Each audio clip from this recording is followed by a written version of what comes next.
Ika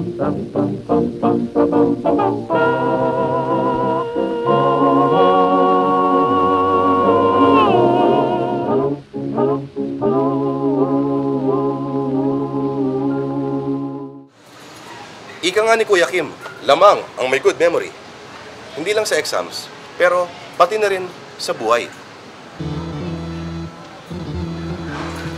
Ang kalungkutan at ligaya ng tao ay tinatambak sa alaala. Mga karanasan. Alam natin kung ano ang dapat nating maramdaman dahil may pinaghahambingan tayo ng mga karanasan at emosyon mula pa nung una.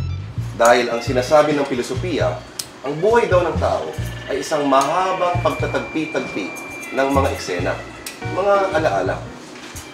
Diba? Mga eksenang paulit-ulit nating nire-replay sa ating isipan.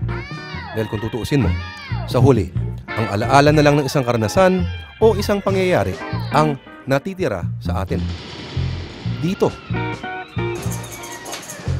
At hindi ba, isipin mo, pag nawalan tayo ng kakayahang umalala, ano na lang ang matitira? Wala. Para ka na lang kahon na walang laman o baon ng niyog na nakayod na. Eto ang tanong, bilang isang bayan, malilimutin nga ba talaga tayo? Tumitira ko ito. Oo parang ganun. Madali tayong makalimot. Madali tayong madistract. Kahit bawat kanto ay may sandamakmak na mga ribulto at mga pangalan na dapat ay hindi natin makalimutan. Pero bakit nga ba tayo nakakalimot? Pag mahalaga yung isang bagay o pangyayari, imposibleng hindi tumatak ito sa isipan mo. Pag hindi tumatatak, ibig sabihin, walang halaga. Hindi importante. Ito, sigurado naman akong importante ito, di ba?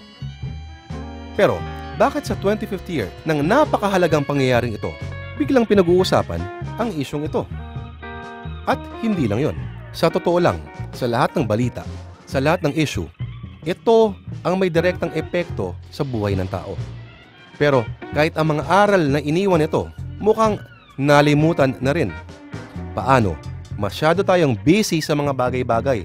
O baka naman, ang tingin kasi natin sa balita ay parang aliwan lang.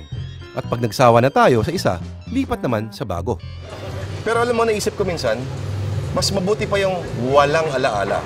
Kasi naman, may mga bagay talagang mas okay na ibaon na lang sa limot. Pero hindi kaya defense mechanism lang natin ito. Hindi kaya sinasadya natin na huwag umalala dahil masyadong masakit. O baka naman namimili lang talaga tayo.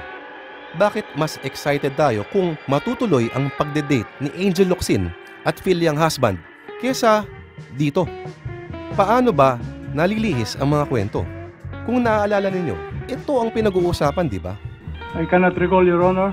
Paano nauwi sa ganito? Makakalimutan din ba natin ito? Malamang, ito ang mangyayari. May bagong isyong lalabas at matatabunan pa ng isa. Hanggang sa matabunan na lang ulit ng isa, at isa pa, at isa pa.